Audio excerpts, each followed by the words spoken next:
तो सुना आपने, चाहे कृषि मंत्री हो, चाहे पंजाब के मुख्यमंत्री हो, या फिर किसान नेता हो, उनका क्या कुछ कहना है। लेकिन अब तक जो 3 दौर की बातचीत हुई है उसका नतीजा क्या कुछ निकला, जानकारी आपके सामने। पहला राउंड 8 फरवरी को था, बातचीत का नतीजा बेनतीजा रही। दूसरा राउंड वार्ता का 12 फरवरी को आया, यह भी बेनतीजा रही। तीसरी तारीख 15 फरवरी यानी बीता दिन गुरुवार देर शाम, यह भी बेनतीजा रही। और अब चौथा राउंड 18 फरवरी को है, चंडीगढ़ में ये बैठक की बात सामने आई है। क्या होगा, बड़ा सवाल। तीसरे दौर की बातचीत में क्या कुछ हुआ, सकारात्मक चर्चा हुई है, कई मुद्दों पर सहमति भी बनी है और रविवार को अगली बैठक का टाइम दिया गया है ताकि चर्चा को आगे बढ़ाए हर एक मुद्दे पर। क्योंकि जो 3 महत्वपूर्ण मुद्दे हैं जिस पर पेंच फंसा हुआ है, पहला एमएसपी पर फसलों की खरीद की गारंटी, दूसरा स्वामीनाथन आयोग की सिफारिश और तीसरा किसानों की कर्ज माफी पर बात। यहीं पर मामला फंसता नजर आ रहा है और संवाद के माध्यम से ये 3 महत्वपूर्ण अगर समस्याओं का समाधान होता है तो किसान भी संतुष्ट होते हुए नजर आएंगे। इसी पर चर्चा को आगे बढ़ा रहे हैं 4 बेहद खास मेहमान हमारे साथ जुड़ रहे हैं। भारतीय जनता पार्टी से नेता डॉक्टर आशीष हंडा हमारे साथ जुड़ रहे हैं, स्वागत शुक्रिया आपका। जावेद अंसारी जी है, कांग्रेस प्रवक्ता, हमारे साथ, स्वागत शुक्रिया आपका। किसान नेता साहिब सिंह जी है, बहुत बहुत स्वागत शुक्रिया आपका। और राजनीतिक विश्लेषक संदीप चौधरी जी हमारे साथ जुड़े हुए हैं। संदीप जी, स्वागत शुक्रिया आपका। साहिब जी, शुरुआत में आप ही से कर रहा हूं क्योंकि आज किसानों की तरफ से ग्रामीण भारत बंद का ऐलान किया गया है। अब तक के प्रोसीजर को किसान संगठन किस तरह से देख रहे हैं, क्योंकि सरकार स्पष्ट कर चुकी है कि डिटेल वार्ता के साथ हर समस्या का समाधान संभव है। 13 महत्वपूर्ण मांगे थी, 10 मान ली गई हैं, 3 रह गई हैं। चर्चा को आगे बढ़ाइए, विस्तार से चर्चा कीजिए, परमानेंट सॉल्यूशन लेकर आप वापस जाइए। धन्यवाद योगेश जी। जब सरकार सकारात्मक रूप से हमारे साथ बात कर रही है और पॉजिटिव तरीके से बात कर रही है, हमारी मांगों को मान रही है, तो हम भी पॉजिटिव हैं। हम उतने ही पॉजिटिव होकर सरकार के साथ बात करने के लिए तैयार हैं। और जो हमारी मुख्य मांग है, एमएसपी पे कानून की गारंटी, और दूसरा किसानों की कर्ज माफी, और तीसरा जो है स्वामीनाथन आयोग की जो रिपोर्ट सिफारिशें हैं उनको लागू करना। अगर सरकार इन मुद्दों पे सहमत है तो हमें कोई भी आंदोलन करने का या ऐसा कोई शौक नहीं है। हम लोग अपनी मांगों, अगर सरकार स्वीकार कर लेती है हमारी मांगे, तो हम लोग अपने काम में लग जाएंगे। और जहां आज संयुक्त किसान मोर्चे के बंद का आह्वान था, तो गांव में यहाँ ग्रामीण वासी सब लोग उस पूरी तरह से सहमत है। उत्तराखंड के अंदर भी किसानों ने इस बंद को समर्थन किया है और लगभग पूरे देश में जहां जहां भी हमारा संपर्क हो रहा है, सब लोग इस आंदोलन, जो आज शांतिपूर्वक ग्रामीण बंद का आह्वान था, वो सफल है जी। अब एक बड़ा सवाल है साहिब जी, उसके बाद में फिर आशीष जी के पास आऊंगा कि अगर हर समस्या का समाधान वार्ता संवाद से हो सकता है तो फिर इस आंदोलन की जरूरत क्या आन पड़ी, ग्रामीण भारत बंद की आह्वान की क्या जरूरत आन पड़ी। क्योंकि जिस तरह से चीजें निकलकर सामने आई कि गांव बंद रहेंगे, खेती मनरेगा से जुड़े काम बंद रहेंगे, सब्जियों और फलों की सप्लाई शहरों में रोकी जाएगी, सर इसकी क्या जरूरत है? आपको नहीं लग रहा कि जो एक आम दिनचर्या है, जो डे टू डे प्रोटोकॉल है, वो इससे कहीं ना कहीं लोग परेशान होते नजर आएंगे? लेकिन योगेश जी, ये एक संकेत है जो आप हमारे एक दल विशेष के लोग पूरे देश की जनता को समझाते हैं कि ये मुट्ठी भर लोग क्या करना चाहते हैं, ये कुछ आतंकी संगठन है, या ये जो भ्रमित करते हैं, किसानों को नकली किसान बताते हैं। तो हम एक ये संकेत देते हैं कि अगर हम लोग नहीं रहे तो ये आपकी दिनचर्या प्रभावित होगी। आपके सामने ये समस्या है कि देश के लोगों को पता चले जो किसान का हमारी जिंदगी में क्या रोल है। सरदार सिंह पंडेर का जो बयान सामने आया है बीते दिन, जो प्रेस कॉन्फ्रेंस उन्होंने की, उससे आप किस तरह से देखते हैं? 400 किसानों के आसपास घायल होने की बात वो कह रहे हैं। वो कह रहे हैं कि हमारे किसानों पर बल प्रयोग किया जा रहा है, सोशल मीडिया हैंडल्स बंद किए जा रहे हैं, क्योंकि विरोधाभास है। कोई कह रहा है कि ऐसा है, कोई कह रहा है ऐसा नहीं है। ऐसा है, जो हरियाणा सरकार के द्वारा जो अपने सुरक्षा बलों को या अपनी पुलिस को निर्देश दिया गया है, उन्होंने बल का प्रयोग किया है। उसमें उन्होंने आंसू गैस के गोले, रबर बुलेट्स आदि का प्रयोग किया है, जिससे किसान घायल हुए हैं। किसान अपनी बात को लेकर दिल्ली की ओर आ रहे थे।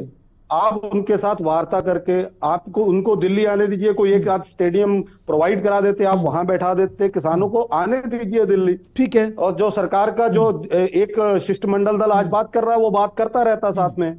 ठीक है, डॉक्टर आशीष हमारे साथ जुड़े हुए हैं। डॉक्टर आशीष, किस तरह से देखते रहे 3 राउंड की बातचीत बेनतीजा रही, लेकिन चौथे दौर की बातचीत में काफी आशावान नजर आ रहे हैं किसान संगठनों का कहना है कि अगर ऐसी बातचीत आगे बढ़ी तो उम्मीद करते हैं कि हम भैया समाधान लेकर जाएंगे। सर आपका ऑडियो नहीं आ पा रहा है शायद। नहीं, मुझे तो आपकी आवाज आ रही है। जी सर बताएं प्लीज।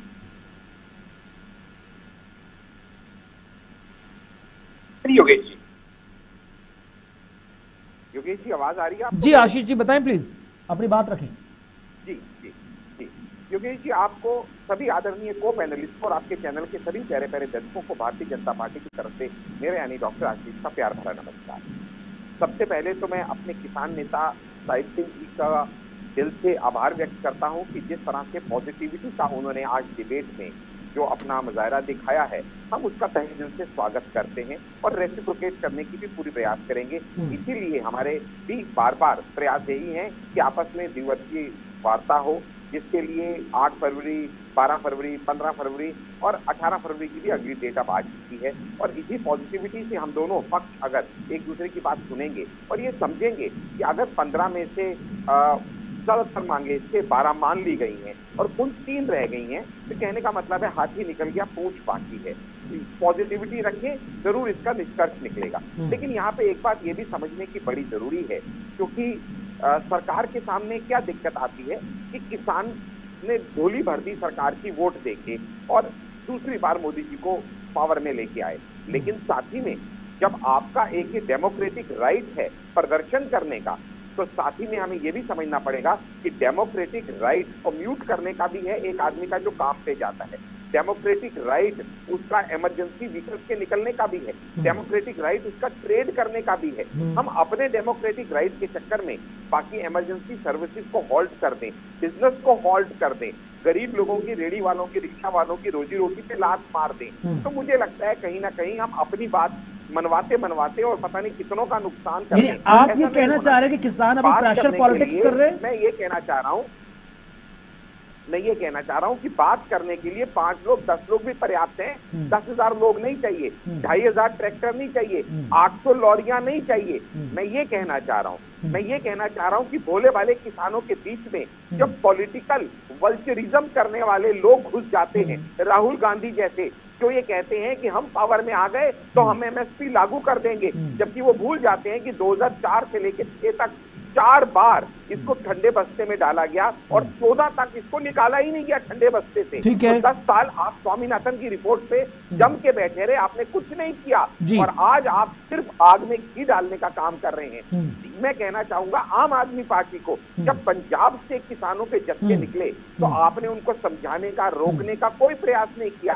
आज मांझी आके कहते हैं कि मैं इनका वकील बन के मैं बैठा हूं मीटिंग में। साहब आप वकील बन के नहीं बैठे हो, आप पॉलिटिकल माइलेज लेने के लिए बैठे हो, फायदा लेने के लिए बैठे हो। जब हरियाणा को मजबूरी में रोकना पड़ा, अगर वहीं पे पंजाब ही रोकने का प्रयास कर लेता तो शायद इतनी हालत खराब ना होती। और दिक्कत क्या है, दिल्ली में एक यूनियन टेरिटरी है, इतना इंपॉर्टेंट प्लेसेस हैं, एम्बेसीज हैं, सारे कैबिनेट मिनिस्ट्री हैं, और पिछली बार भी ऐसा हुआ था कि कुछ उपद्रवी इनके शांतिपूर्वक अभियान में घुस गए थे, जिन्होंने उपद्रव मचा दिया था। ऐसा ना हो, इसके लिए अगर दिल्ली सरकार को कहा जाता है कि भवाना स्टेडियम, आपकी जो आरोप है कांग्रेस पार्टी से वो तो मैं ले लूंगा, लेकिन छोटा सा जवाब दे दीजिए सर, क्योंकि किसान आशावान है, लेकिन महत्वपूर्ण बात है, पेज फंस रहा है।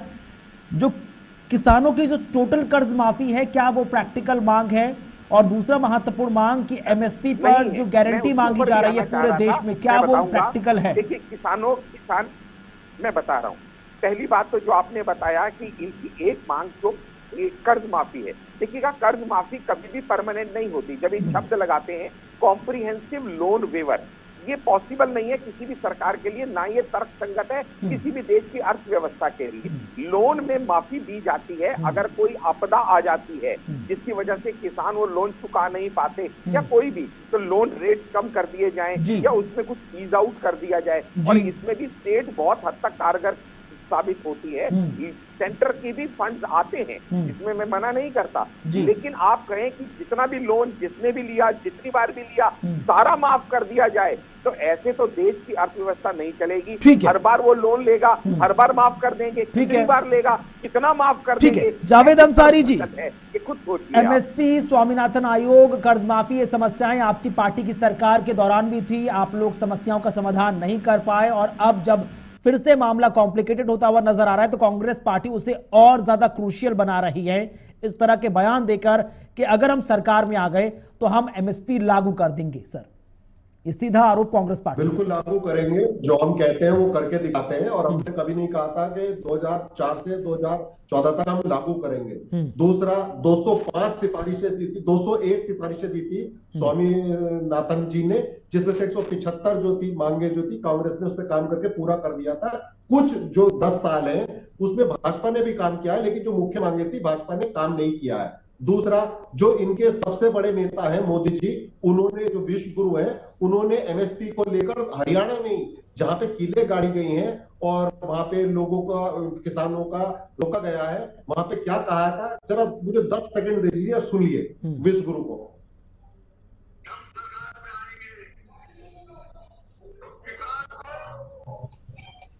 लागत लगती है खेती करने, उसका इनपुट कॉस्ट है, बीज होगा, पानी होगा। नहीं सर, वो जावेद जी सुना हुआ है, वो ऑलरेडी बहुत वायरल है, उसको लेकर बीजेपी से हम कई बार सवाल कर चुके हैं। तो वादा किसने किया था? वादा किसने किया था? देश के प्रधानमंत्री ने वादा किया था ना, और अभी कमेटी बनाई थी 2 साल पहले जब काले कानून लाए थे। नहीं, और इसीलिए तो किसान कह रहे हैं कि जब मोदी जी ने वादा किया है, मोदी की गारंटी की बात हो रही है, तो हम मोदी जी से ही पूछेंगे ना। लेकिन सवाल ये उठ रहा है कि कांग्रेस पार्टी इस क्रूशियल टाइम में इसे आंदोलन को और कॉम्प्लिकेटेड कर रही है क्या सर? आप तो मुझसे पूछ रही है ना, आप तो मुझसे पूछ रहे हो, तो मैं जवाब दे रहा हूँ। वादा किसने किया था? हमने वादा नहीं किया था, हमने फिर भी सिफारिशें लागू की, हमने फिर भी सिफारिशें लागू की, 175 सिफारिशें लागू की। मेरे पास पूरी लिस्ट है, मैं पढ़ के बता देता हूँ क्या क्या लागू किया। 70,000 करोड़ का हमने कर्ज माफी किया। डॉक्टर मनमोहन सिंह ने किया या नहीं किया? ठीक है, तो प्रधानमंत्री ने भाषण दिया था। ठीक है। संदीप चौधरी जी, कांग्रेस को भी आपने सुन लिया, किसान नेता को भी सुना, बीजेपी को भी आपने सुना। अब कांग्रेस पर जो सीधा सीधा आरोप लग रहा है कि जब बातचीत सकारात्मक सिलसिले में आगे बढ़ रही है तो कांग्रेस यहां पर स्थिति को और पेचीदा बना रही है। दूसरी तरफ यहां पर राहुल गांधी ये भी कहते नजर आए जब छत्तीसगढ़ में थे कि भाई हमारी सरकार बनी तो हम एमएसपी लागू कर देंगे। ठीक है, अब हम वादा कर रहे हैं। मैं आ रहा हूं जावेद जी आपके पास, मैं आऊंगा ठीक है। नहीं, आप सवाल पूछ रहे हो तो नहीं, मेरा सवाल सीधे संदीप चौधरी जी से था। कांग्रेस की तरफ से जो आश्वासन दिया गया है उस पर संदीप जी की प्रतिक्रिया ली जा रही है। जी संदीप जी। नहीं तो मेरा जवाब लोगे ना, मेरी पार्टी का सवाल है तो मुझसे जवाब लोगे ना। बताएं सर, प्लीज बताएं। हाँ, दूसरा, आप कह रहे हो कि 3 राउंड की वार्ता फेल हो गई है। पीएलए के साथ, चाइनीज आर्मी के साथ जो है भारत की वार्ता 18 राउंड फेल हो गई है। कुछ नतीजा निकला? नहीं निकला। चीन घर में घुस के बैठा है।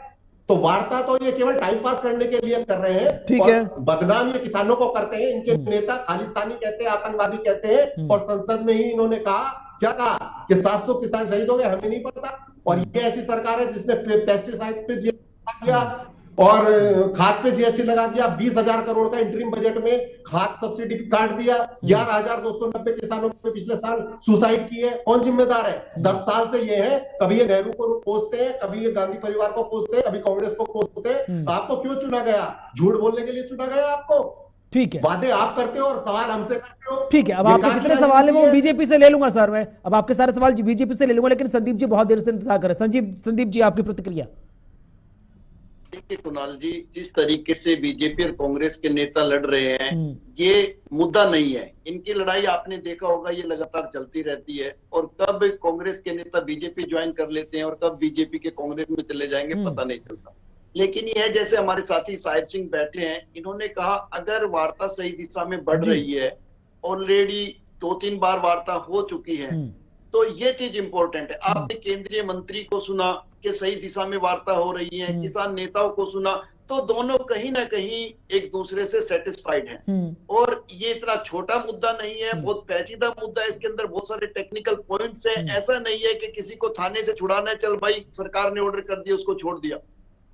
बहुत इसमें एक रोड मैप तैयार करना पड़ेगा, किस तरीके से फसलों को खरीदा जाएगा, किस तरीके से उनको स्टोर किया जाएगा, किस तरीके से फिर उनको आगे सेल आउट किया जाएगा, किस तरीके से किसानों का पैसा दिया जाएगा। ये अर्थव्यवस्था को प्रभावित करने वाली चीज है। बात रही कांग्रेस की, देखिए कांग्रेस ने स्वामीनाथन आयोग का गठन किया था, लेकिन ये भी हकीकत है फिर उस चीज को कहीं ना कहीं पेंडिंग में डाल दिया गया, तो बच कांग्रेस भी नहीं सकती। और बीजेपी इसलिए नहीं बच सकती कि बीजेपी के चुनावी उसमें एक ये प्रथम क्या बिल्कुल बड़ा मुद्दा था, फ्रंट पे था, प्रधानमंत्री ने भी कहा, और मुझे याद है हरियाणा बीजेपी के उस टाइम अध्यक्ष होते थे ओम प्रकाश धनखड़ जी, तो उन्होंने एक बहुत बड़ा प्रदर्शन किया था हरियाणा के किसानों को लेकर, कुर्ते उतारकर बिल्कुल नंग ढोकर उन्होंने प्रदर्शन किया था। और उनकी ये थी कि जब हमारी सरकार आएगी पहली कलम से स्वामीनाथन जो आयोग की जो रिपोर्ट है, जो सिफारिशें हैं, वो लागू कर दी जाएंगी। तो वो चीजें लागू नहीं हुई है, लेकिन मैं मानता हूं कि राजनीतिक दलों के, राजनीतिक लोगों के चुनाव के दौरान जो भाषण होते हैं, जो स्टेटमेंट होती है, वो केवल और केवल एक लॉलीपॉप होता है, उससे ज्यादा कुछ नहीं है। ठीक है। अब सीधा कांग्रेस का आरोप है कि वार्ता महज एक दिखावा है, सिर्फ टाइम पास है। इसी पर जवाब बीजेपी नेता और किसान नेता दोनों से ले लिया जाएगा, लेकिन छोटा सा ब्रेक, जल्द हाजिर हो रहे हैं। सवाल और चर्चा लगातार जारी है, आप देखते रहे JK24 सही।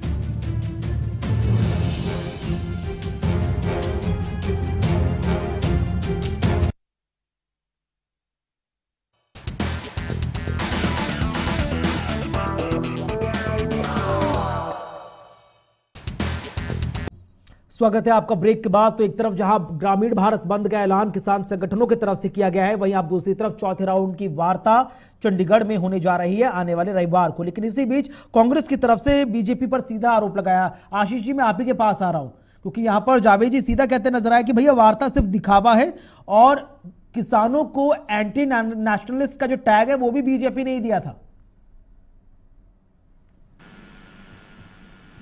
देखिएगा, हमें यहाँ पे ये समझना पड़ेगा कि कांग्रेस की बातों को तो हम सीरियसली इसलिए नहीं लेते क्योंकि कांग्रेस का एक ही काम है, और वो है किसी न किसी तरह, जैसे बारात में फूफा या ताई होती है जिसको बिगाड़ना होता है सारा काम, फैलाना चाहते हैं। और इसका और इसके अलावा कोई मकसद नहीं। किसानों के साथ हमारी बातचीत एक पॉजिटिव मैनर में चल रही है, निष्कर्ष की तरफ बढ़ रही है। ये चाहते ही नहीं वो निष्कर्ष निकले, ये चाहते हैं किसी न किसी तरीके उसके बीच में बवाल पैदा हो। वो समझना पड़ेगा, हमें तो समझ है, और अब खुशी है किसान नेता भी इनकी इस मंशा को समझ पा रहे हैं। लेकिन यहाँ पे हमें समझना दो तीन बातों को और पड़ेगा। जैसे मैंने अभी यहाँ पे आपको बताया था कि कॉम्प्रिहेंसिव लोन वेवर देने में क्या दिक्कत है। दूसरी एक और दिक्कत आपको यूथ को समझना पड़ेगा कि क्यों हम लोग इनसे टाइम मांग रहे हैं, इनकी मांगों पे समझने के लिए। ये कह रहे हैं मनरेगा के अंदर जो है, जो आपने अभी 600 रुपया आप पर डे का दीजिए, लेकिन आपको मालूम है करंटली इस समय कितना दिया जाता है, 357 पर डे। तो 357 को 600 करना यानी ऑलमोस्ट डबल करना एकदम से इंस्टेंट डिसीजन ये नहीं हो सकता। और फिलहाल मैक्सिमम टेन्योर 100 दिन का होता है। इनकी मांग है कि उसको 200 दिन का कर दिया जाए, यानी दोनों चीजों को डबल करने की मांग की गई है, जो एकदम इंस्टेंट नहीं हो सकता। और जिन लोगों को नहीं पता हो उनके लिए बता दूं, जो मनरेगा है ना, ये वर्ल्ड का लार्जेस्ट गारंटी प्रोग्राम है, वर्क परमिट का गारंटी प्रोग्राम। इतने बड़े प्रोग्राम में अगर चेंज करना है, और वो भी चेंज 5% का नहीं, सीधा ही डबल करना है, तो वो एकदम से खड़े पांव नहीं हो सकता। दूसरी कई और मांगे इस तरह की हैं जो अभी जिनके ऊपर विचाराधीन है, जिनको अभी मैं डिटेल में नहीं लूंगा क्योंकि हमारी पॉजिटिव बात चल रही है, उसको छेड़ना जरूरी नहीं। लेकिन आपके व्यूअर्स के लिए ये जानना बहुत जरूरी है। ठीक है आखिर साहिब जी, लेकिन एक सीधा महत्वपूर्ण सवाल है जो बात यहाँ पर बीजेपी नेता डॉक्टर आशीष हांडा कहते नजर आ रहे हैं कि भाई चाहे किसानों की संपूर्ण कर्ज माफी हो या फिर MSP पर तमाम फसलों को लागू कर देना, ये इतना आसान नहीं है। सरकार पर बहुत आर्थिक बोझ आएगा, और साथ ही साथ स्टेट गवर्नमेंट को भी यहां पर कॉन्फिडेंस भी लेना पड़ेगा। लिहाजा एक लंबी दौर की बातचीत, क्या किसान नेता इस चीज के लिए तैयार हैं?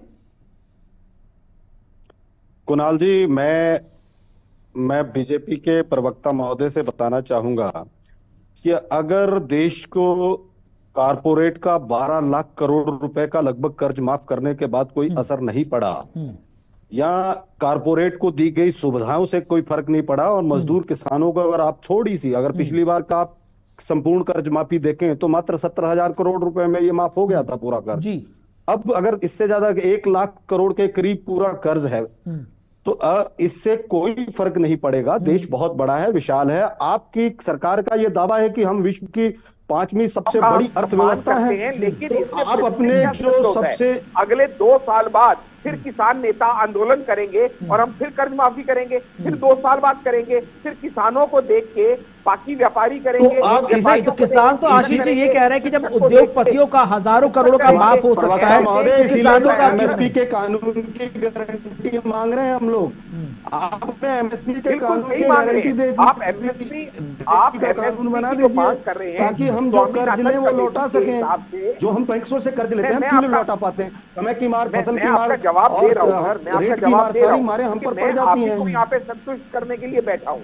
मेरा मकसद यहाँ पे आप ही के सवालों के जवाब देना है। आपका एक लाइन का सवाल भी मैं समझ गया, अब मुझे उसका जवाब देने में थोड़ा समय लगेगा। नहीं, लेकिन राकेश टिकैत भी तो यही कहते नजर आ रहे हैं। राकेश टिकैत का जो लेटेस्ट स्टेटमेंट वो यही है ना कि भाई सरकार और उद्योगपतियों के बीच मिली भगत है, यही कारण है कि उद्योगपतियों का हजारों करोड़ों का कर्ज माफ कर दिया गया, लेकिन किसानों पर ये दिव्य दृष्टि नहीं दिखाई जा रही। मैं बताता हूं ना सर, एक्चुअली क्या होता है, जैसे कंपनी में बॉस ने किसी एम्प्लॉय की सैलरी बढ़ानी हो जिसकी वो मांग कर रहा है, लेकिन दिक्कत क्या होती है कि अगर राम की बढ़ाएगा तो शाम भी मांगेगा, शाम की बढ़ाएगा तो घनश्याम भी मांगेगा।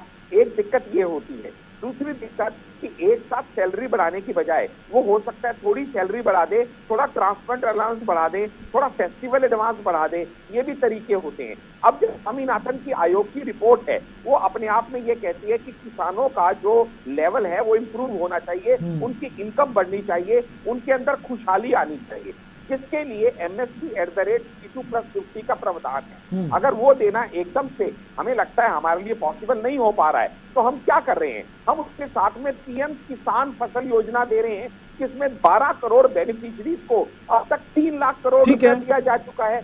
हम इसमें पीएम फसल बीमा योजना दे रहे हैं, जिसमें 1.5 लाख करोड़ रुपया अब तक दिया जा चुका है और 40 करोड़ किसान पंजीकृत हो चुके हैं। हम पीएम किसान क्रेडिट कार्ड के अंतर्गत 4 करोड़ किसानों को 5 लाख करोड़ दे चुके हैं। हम पीएम कृषि सिंचाई योजना के अंतर्गत 57 लाख फसली बीमा को लेने का नियम इतना जटिल बनाया गया है कि किसान की फसल बर्बाद होने के बाद भी हमारे संग्राम में भी ऐसा किसान नहीं है जिसको फसली बीमा मिला। करोड़ किसानों को कर चुके हैं।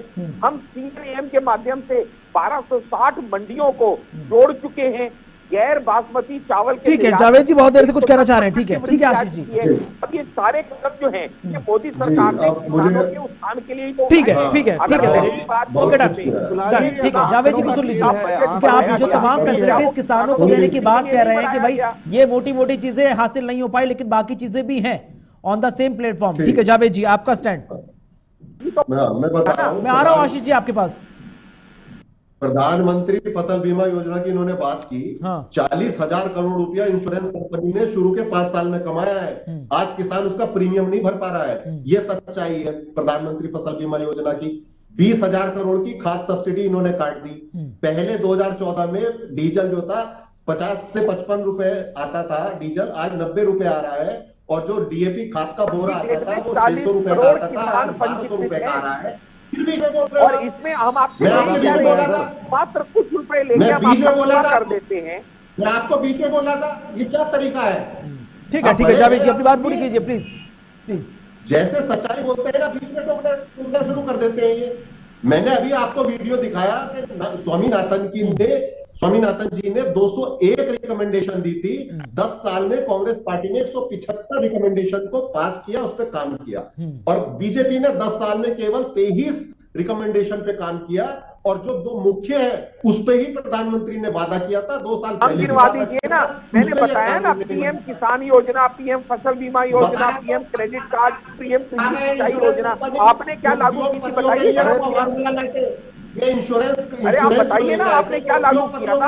आपके टाइम पे तो आपके नेता कहते थे पैसे पेड़ों के नहीं लगे। आपके टाइम पे तो के पैसे एक एक करके आशीष जी, एक एक करके प्लीज सर की बातें लगती हैं। क्या बात कर रहे हैं आप? ठीक है, सारा पैसा जो आपने योजना में डाला है, ठीक है दोनों को और राउंड कर दिया जाए प्लीज। संदीप जी सीधा स्पष्ट सवाल, क्योंकि कांग्रेस नेता यह कहते नजर आ रहे हैं कि मैक्सिमम चीजें स्वामीनाथन आयोग की कांग्रेस ने अपने कार्यकाल में आम किसानों को सौगात के तौर पर दे दी थी। बची कुछ जो चीजें हैं वो लंबी तौर पर खींची गई है बीजेपी की सरकार में, यानी कि मोदी सरकार पार्ट 1 और मोदी सरकार पार्ट 2 में। जबकि दूसरी तरफ साहिब जी कहते हुए नजर आ रहे हैं और राकेश टिकैत जी ने भी कहा कि भाई सरकार की और उद्योगपतियों की मिली भगत है। यही कारण है कि हजारों करोड़ों का कर्ज जो उद्योगपतियों के ऊपर है उसे माफ कर दिया जाता है, लेकिन किसानों को बिल्कुल भी इस कैटेगरी में नहीं लाया जाता। कैसे देखते हैं आप संदीप जी? देखिए कुणाल जी, आरोप प्रत्यारोप तो लगते रहेंगे, लेकिन जैसे कांग्रेस की बात है, देखिए जनता ने कांग्रेस को इसलिए नकारा कि जनता की उम्मीदों पर कांग्रेस खरी नहीं कर रही थी, जैसा एक सेकंड जावेद जी, फिर क्या फायदा? सुन लीजिए ना, 10 साल से मोदी सरकार ने वादा किया है, आप कांग्रेस को रो रहे हो। नहीं, वादा तो राहुल गांधी जी ने भी कर लिया है ना, वादा तो राहुल गांधी जी ने भी किया है कि हमारी सरकार आ गई तो हम एमएसपी लागू कर देंगे।